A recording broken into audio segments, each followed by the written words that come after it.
Brock Lesnar has spent 20 years being the most dangerous man in any building he walks into. On Monday night, he found out what it feels like to be the prey. Welcome back to Wrestling Stands, the channel that stays on when the cameras go off and brings you everything WWE doesn't have time to air. I'm your host, and tonight we have footage and fallout from one of the most explosive post-show moments in recent memory. Because the moment Monday Night Raw went off air, the moment the production truck started winding down, the arena lights began coming up, and the live crowd were being ushered toward the exits, Oba Femi was already moving. No music, no entrance, no announcement, just the ruler of WWE locating Brock Lesnar backstage and delivering, with zero warning and absolutely zero mercy, the most visceral statement of intent this rivalry has produced yet. The Beast got hunted, and the locker room will be talking about what they witnessed for a very long time. This is the full breakdown. Every detail, every consequence, every reason why Monday night just changed the trajectory of this entire rivalry. Quick favor before we get into it, if you enjoy this kind of content, please smash that like button and hit subscribe. Over 98% of viewers watch without subscribing. It's totally free for you, but it means the world to us and helps the channel grow. Already subscribed? You're absolutely brilliant, thank you. Alright, let's get into the video. Before we get into the backstage footage and the fallout, let's establish exactly why this moment carries the weight that it does. Because to fully appreciate what Oba Femi did after Raw went off air, you need to understand the psychological dynamic that has defined this rivalry since Brock Lesnar came out of retirement with his sights locked on one man and one man alone. From the moment Lesnar returned, the framing was unmistakable. Brock was the aggressor. Brock was the one driving the program. He was the force coming back from the wilderness, fueled by the humiliation of WrestleMania 42, hunting Oba Femi with the single-minded focus of a man who has decided that his final chapter in WWE will be written on his own terms or not written at all. Lesnar initiated the confrontation in that Italian loading bay. Lesnar threw first. Lesnar brought the chaos to Femi's doorstep in Turin and made the entire world take notice. The narrative, whether consciously constructed or simply emerging naturally from the personalities involved, positioned Lesnar as the hunter, and Oba Femi, extraordinary talent that he is, has been playing the role of the immovable object, the thing Lesnar keeps coming for, the mountain that refuses to move, the champion whose dominance is validated every single time a legend comes out of retirement specifically to challenge him. It is, in its own way, a compliment of the highest order. You do not come out of retirement for someone you don't consider a genuine threat. But there is a limitation to being the immovable object. Staying still and absorbing what comes at you reads, after a while, as reactive, as waiting. And Oba Femi, 26 years old, the most physically gifted performer in WWE today, the man who pinned Brock Lesnar clean at WrestleMania, is not a man who should ever be defined by what he absorbs. He should be defined by what he delivers. Monday night, after Raw went off air, Oba Femi redefined himself. Loudly, here is what happened. The broadcast ended. The production team began the standard post-show wind down, that specific backstage atmosphere that anyone who has ever attended a live WWE event will recognize, where the professional distance between what happens on camera and what happens off it begins to close. Talent moving through corridors, crew breaking down equipment, the controlled chaos of a major live production entering its final phase.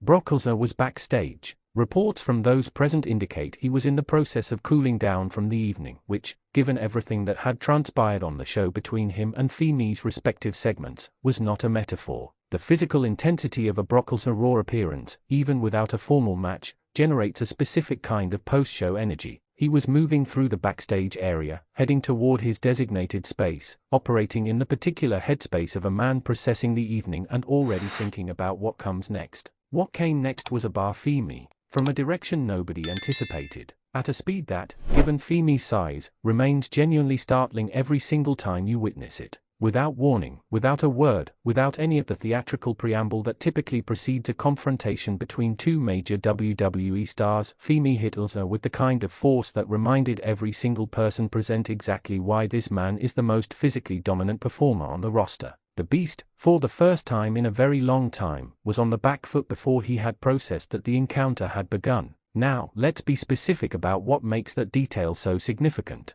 Brock Lesnar's entire professional identity, across 2 decades of the most physically imposing career in WWE history, is built on the principle that he is never caught off guard, never vulnerable, never the one absorbing the opening blow. He is the opening blow. He is the force that arrives, The idea of Brock Lesnar being surprised, genuinely, physically surprised, is almost philosophically incompatible with everything his character represents. And yet, Oba Femi, who had clearly been watching and waiting and choosing his moment with exactly the kind of patience and intelligence that his youth sometimes causes people to underestimate, found the gap, found the moment where the greatest hunter in WWE history was, briefly, not hunting, and he walked through that gap with everything he had. The backstage space became a warzone within seconds. Brock, to absolutely nobody's surprise, recovered fast because Brock Lesnar's recovery speed from unexpected physical encounters is one of the most remarkable things about him, the ability to absorb something that would end most people's nights and immediately recalibrate, refocus, and become dangerous again.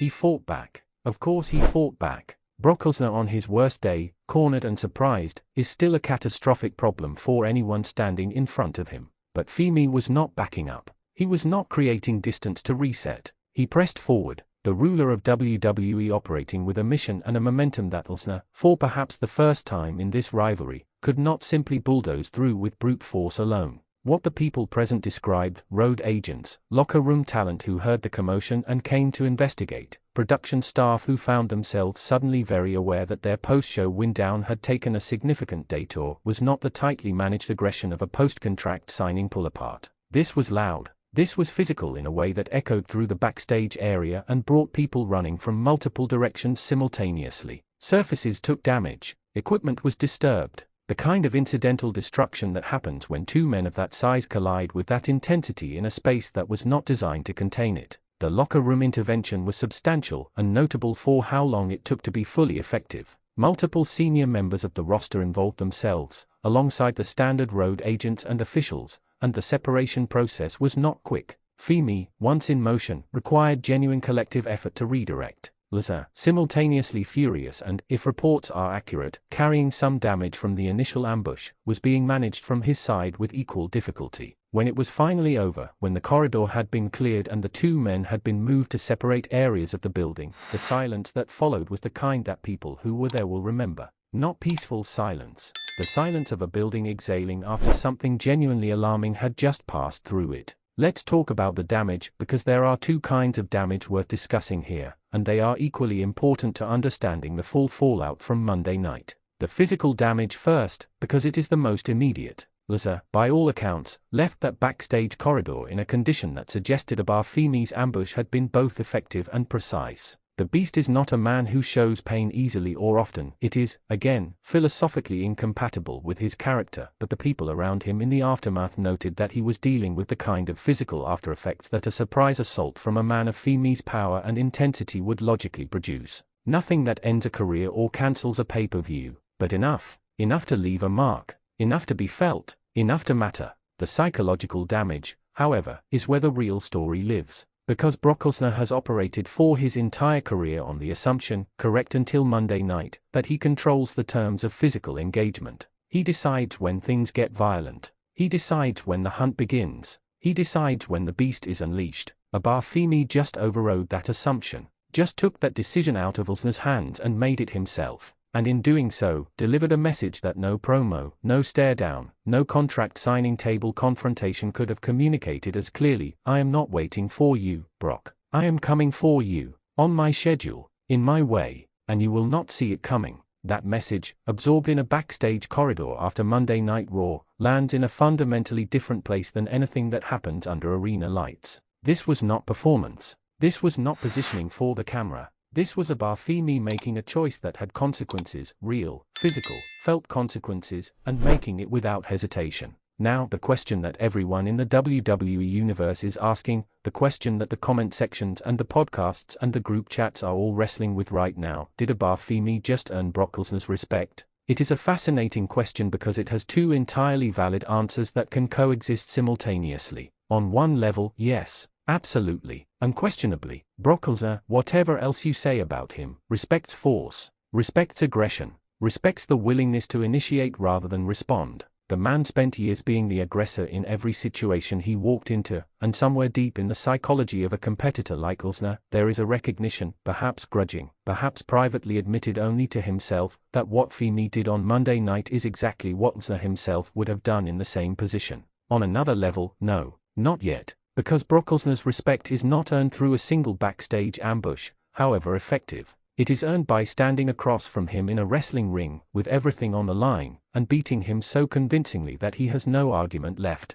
Femi did that at WrestleMania 42. He needs to do it again. And now, after Monday night, Lesnar has a specific, personal, viscerally felt reason to make sure the second time tells a different story. What the ambush did, what it genuinely, meaningfully achieved, was change the emotional temperature of this rivalry from a simmer to a rolling boil. Brock Lesnar was already motivated. He is now furious, and a furious Brock Lesnar heading into a high-stakes match is the most dangerous version of a man who is dangerous in every version. Is this the start of a war? The honest answer is, it already was a war. It has been a war since WrestleMania 42, since the Italian loading bay, since every confrontation and statement and piece of escalating footage that has built this rivalry to the point where it dominates the WWE conversation. What Monday night did was remove the last remaining pretense of managed, institutional rivalry, the contract signings and press events and scheduled confrontations, and replace it with something rawer, something that has officially moved beyond WWE's ability to fully contain or schedule. Brock Lesnar came out of retirement to hunt Oba Femi.